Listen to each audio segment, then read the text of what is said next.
La société a été reprise en septembre 2007 dans le cadre de ce qu'on appelle un spin-off. Donc c'est une coupure d'une branche d'activité d'un groupe qui s'appelle Ileos, qui est spécialisé dans le packaging, et la société dans laquelle vous êtes ce matin est spécialisée dans la fabrication de pièces pour les présentoirs sur lieu de vente, communément appelés PLV. Donc on travaille essentiellement pour des agences de communication et le monde de la cosmétique, du luxe. Et plus particulièrement également sur des pièces techniques, avec des quantités de type moyenne série qui vont entre quelques milliers de pièces à plusieurs dizaines de milliers.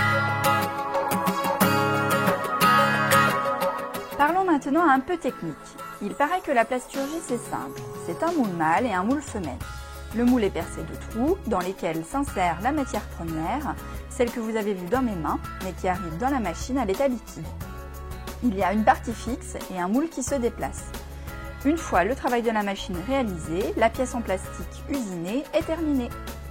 On est toujours confronté aujourd'hui, je dirais, à un marché mondial, à une concurrence mondiale, puisque nous sommes confrontés à des gens qui sont présents en Chine, en Europe de l'Est, et qu'aujourd'hui la diversification et le challenge qu'on a réussi à réussir et à vaincre, c'était de se dire quels sont les clients qui pouvaient avoir besoin de nous et qu'est-ce qu'on pouvait proposer en plus par rapport à la concurrence mondiale. Qu'est-ce qui fait qu'aujourd'hui on existe toujours et qu'on surperforme par rapport à certains de nos concurrents?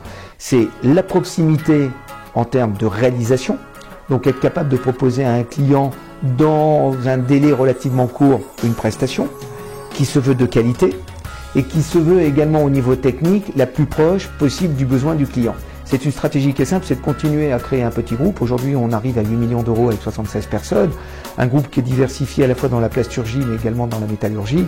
L'objectif clairement affiché, c'est de doubler le chiffre d'affaires l'année prochaine, en organique et en croissance externe. Donc c'est de continuer à racheter des sociétés dans le domaine de la plasturgie et de la métallurgie, pour complémenter à la fois les activités qui sont présentes. Donc c'est une croissance horizontale, avec l'intégration de nouveaux savoir-faire et de nouveaux métiers, qui va nous permettre également de répondre à de nouveaux clients. Et la deuxième chose, c'est renforcer à travers une croissance verticale les pôles existants pour acquérir effectivement un périmètre d'activité qui soit beaucoup plus significatif que celui-ci ou celui dans lequel nous sommes aujourd'hui. Donc pour information, aujourd'hui c'est 2,5 millions d'activités au niveau de Bourgogne Techniplas. L'objectif c'est d'arriver à 8 millions dans les 2 ans qui viennent.